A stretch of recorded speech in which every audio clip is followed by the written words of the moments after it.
Bonjour à tous et bienvenue sur NCT Tech, la nouvelle chaîne qui se décline un peu de Normandie Cycling et qui se décline d'ailleurs totalement. Cette chaîne YouTube, elle a été créée, du moins j'ai repris ma première chaîne YouTube pour en faire cette chaîne YouTube NCT Tech dans le but de vous partager ma deuxième passion, celle de la nouvelle technologie, de l'high-tech.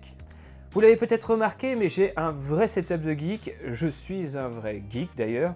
Bon, ok, c'est passé un peu au second plan parce que le vélo prend une grande part de ma vie maintenant, mais je reste et je resterai toujours un vrai geek.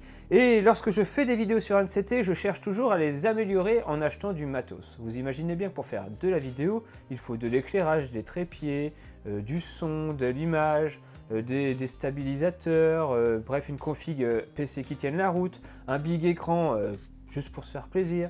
Et toutes ces choses que j'achète depuis maintenant des années, eh bien j'étais un peu frustré de ne pas pouvoir vous les présenter car ils n'avaient strictement rien à faire sur la chaîne principale Normandie Cycling. J'ai donc décidé de rouvrir cette chaîne pour vous faire partager ma deuxième passion, celle de la technologie. Aujourd'hui on va parler carte son interne. On le sait sur un PC, il existe toujours dans la carte mère une carte son intégrée de plus ou moins bonne qualité. J'avais un problème depuis maintenant plusieurs semaines, la carte Realtek qui était à l'intérieur souffrait d'un problème de grésillement et de désynchro dès que je démarrais une vidéo. J'ai eu beau essayer de réinstaller le pilote, etc. Rien n'y faisait. J'avais un son vraiment pas propre du tout. J'ai même réinstallé tout Windows, formaté, bref, ça n'allait pas du tout. J'ai donc décidé d'investir, et c'est la première fois que je faisais ça, dans une carte son interne que l'on branche en PCI en espérant que ça solutionne le problème. Et en plus de ça, que je gagne en qualité car je viens d'acheter un nouveau casque que je vous présenterai dans une prochaine vidéo. Et je voulais vraiment un bon son de monitoring en fait pour pouvoir créer mes prochaines vidéos.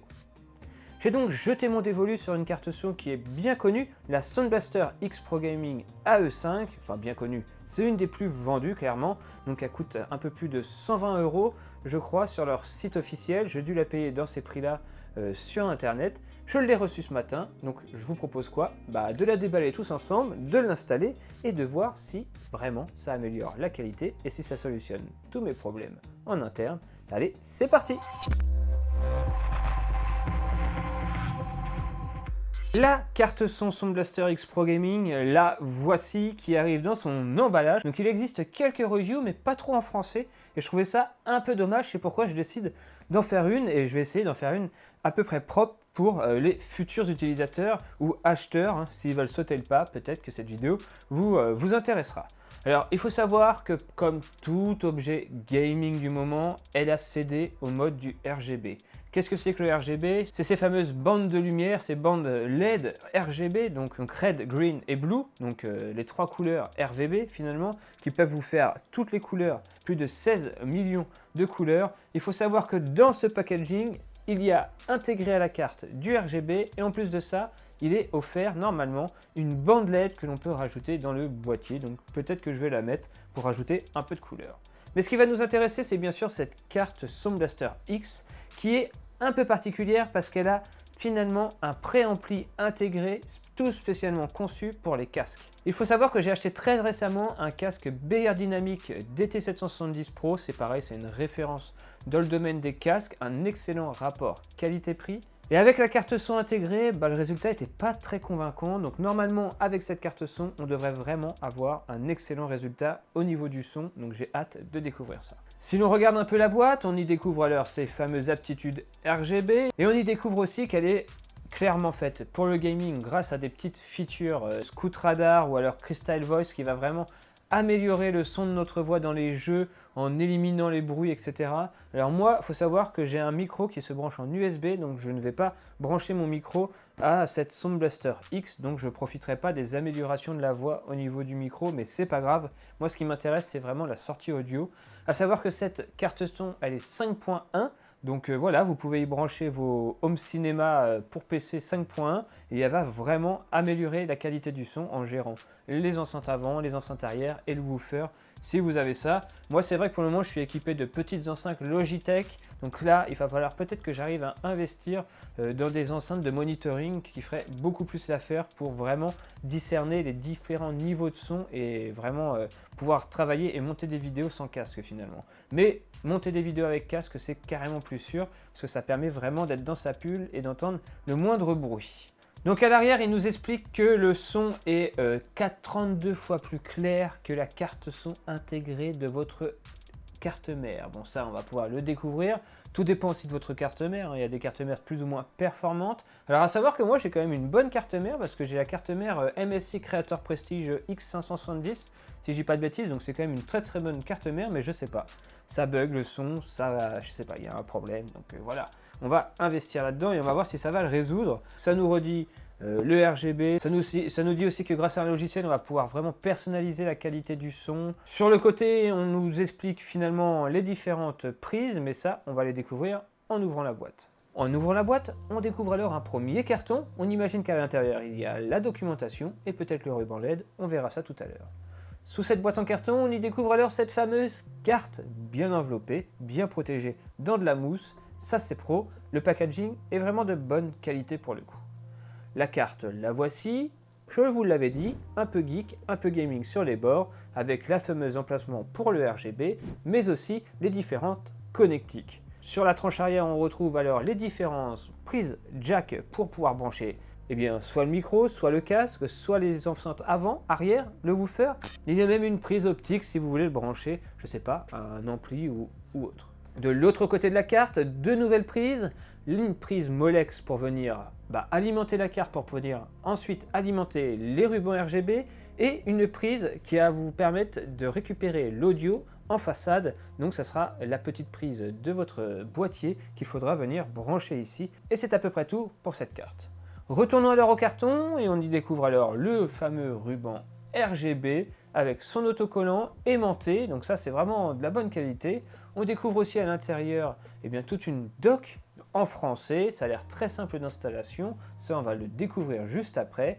Et on y découvre aussi un petit fil qui va permettre de faire une extension au RGB si on veut un peu décaler cette fameuse ruban LED dans le boîtier et ainsi un peu cacher tout ça. Allez, on passe à l'installation de la carte. Et comme annoncé, faut débrancher totalement votre ordinateur et l'ouvrir, ça c'est sûr.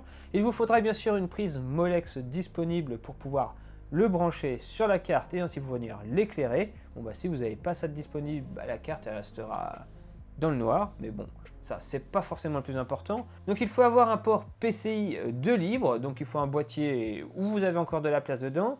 Vous devez alors enlever à l'arrière du boîtier la petite grille en métal pour pouvoir venir faire ressortir les connectiques. Mettez de côté alors la prise son de façade, une Molex, venez les brancher et ensuite mettez en place votre carte. Franchement, ça se fait très très facilement. La carte est très légère en plus, donc il n'y a pas forcément besoin de la verrouiller de fou. Ça ne bougera pas et c'est très facile à mettre en place. Venez rebrancher alors entièrement votre ordinateur, alimenter votre alimentation et c'est parti, power. Et voilà, la carte brille de mille feux. Mais attention, la carte n'est pas pour autant activée. Ça, non. Vous devez maintenant vous rendre sur le site Sound Blaster pour télécharger l'application Sound Blaster Connect qui va totalement activer votre carte et vous allez pouvoir alors entièrement la personnaliser, que ce soit au niveau de la sortie audio, mais aussi de l'éclairage intégré. Et ça, c'est plutôt une bonne nouvelle de pouvoir changer ces fameux éclairages. Eh bien, écoutez, force est de constater que ça marche directement. Il est temps maintenant de venir voir un peu ce que l'on peut personnaliser dans les menus et voir aussi le retour sonore que l'on peut avoir dans mon casque. C'est ça le plus important. Une fois le casque branché, avant de pouvoir le tester, il faut se rendre dans Installation. Et oui, il faut alors dire à l'ordinateur ce que vous allez utiliser. Donc on va bien utiliser un casque direct et mon casque pour le coup il a un gain entre 150 et 600. Donc voilà, il est à 250, c'est le DT 770 Pro. Donc normalement si je fais test, ça marche, c'est nickel, j'ai le son dans les oreilles et vous ne devez pas l'entendre. C'était un petit peu fort.